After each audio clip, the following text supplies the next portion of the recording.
Think about your first lecture in machine learning. You probably don't remember the professor's opening sentence, maybe not even what they were wearing. But somehow, the intuition you built that day is still helping you understand new concepts years later. Your brain didn't store a transcript, it compressed the experience into something useful. Now here's the thing, modern AI can't do that. Transformers, the architecture behind basically every large language model, they try to remember everything, every token, every detail, stored explicitly so they can look it up later. And that works great until your context gets long. Then it becomes a nightmare. Quadratic complexity, costs exploding, memory through the roof. So researchers have been trying to fix this for years. New architectures, Mamba 2, gated DeltaNet, sliding windows, hybrids, and they all share the same problem. The longer the context, the worse they perform compared to full attention. Until this paper. A team from Stanford, NVIDIA, UC Berkeley, and a few other places asked a different question. Instead of designing a better architecture, what if we just let the model keep learning while it reads? That's TTT-E2E, test time training end-to-end. The idea is almost stupidly simple. You take a standard transformer with sliding window attention, nothing fancy, but as the model reads through your context, it doesn't just process tokens, it trains on them. Next token prediction, just like pre-training, except now it's happening live, compressing what it reads into its weights instead of storing everything in a cache. Let me make this concrete. Say you give the model a 128,000 token document. A regular transformer with full attention has to keep track of all 128,000 tokens explicitly, keys and values for every single one. That's why the cost grows quadratically. With TTT-E2E, the model reads in chunks. For each chunk, it does a quick training step. Given what I just read, can I predict what comes next? Then it updates its weights based on that. The information gets compressed into the model itself. By the time it reaches the end of your document, the model has essentially customized itself to your specific context, not by memorizing every single detail, but by learning patterns that are relevant to this document. And here's the key result.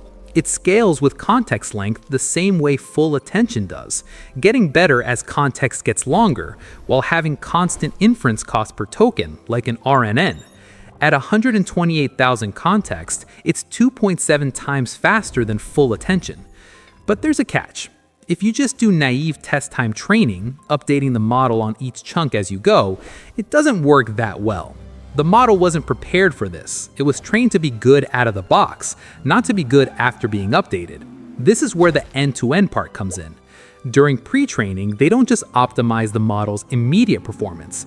They optimize how well it will perform after test time training. It's meta-learning, learning to learn. The training loop looks like this. Take a sequence, pretend it's a test sequence, do TTT on it, measure the loss after TTT, then back-propagate through the whole thing, gradients of gradients, to improve the model's starting point. In other words, they're not just training a model, they're training a model that's good at being trained. The results are pretty striking. They compared against everything. Mamba 2, gated DeltaNet, TTT-KBB, hybrid architectures. At 3 billion parameters trained on 164 billion tokens, here's what happens as you increase context length from 8K to 128K. Full attention stays flat. It's the baseline. Every other method gets progressively worse. Sliding window, Mamba, gated DeltaNet, they all drift upward, meaning higher loss, meaning worse performance. TTT-E2E, it actually gets better than full attention as context increases. At 128K, it's the only method that beats full attention, while being nearly 3 times faster. Now, there's an obvious question. If you're compressing information into weights instead of storing it explicitly, what do you lose? The answer is recall. They tested on needle in a haystack. You hide a random string somewhere in a long document and ask the model to find it. Full attention crushes this. It can scan through its explicit memory and retrieve exactly what you're looking for. TTT-E2E, not so much. It performs about the same as the other non-attention methods, which is to say, not great. And this makes total sense.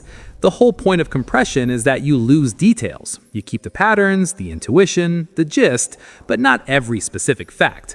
Just like how you remember the concepts from that first machine learning lecture, but probably not the exact wording of slide 47.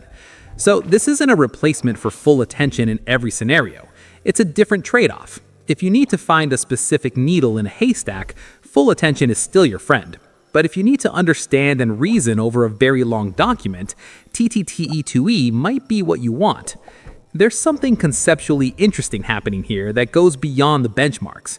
Most of the progress in long context modeling has been about architecture design. Build a better mechanism for storing and retrieving information. Make attention more efficient. Invent new recurrence patterns. This paper says maybe the problem isn't architecture. Maybe it's that we're thinking about it wrong. Language models already know how to compress information into weights. That's what pre-training is.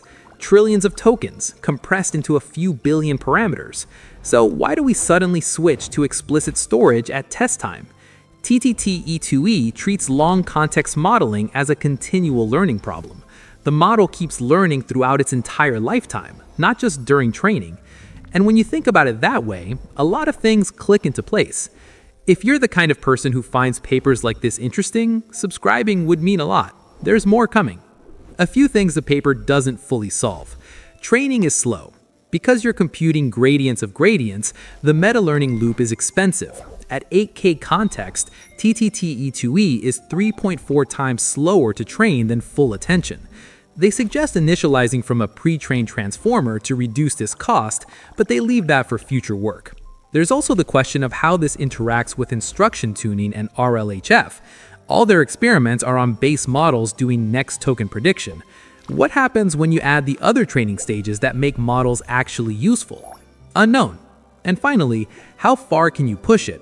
They tested up to 128K tokens. Can this scale to millions? The theory suggests yes, but the experiments aren't there yet. Here's the thing I keep coming back to. For years, the assumption has been that better long context performance requires better architecture, more efficient attention, smarter memory mechanisms, bigger caches. This paper suggests something different. Maybe the model just needs to keep learning, not memorizing, learning. And for an AI talking about AI research, that distinction feels important.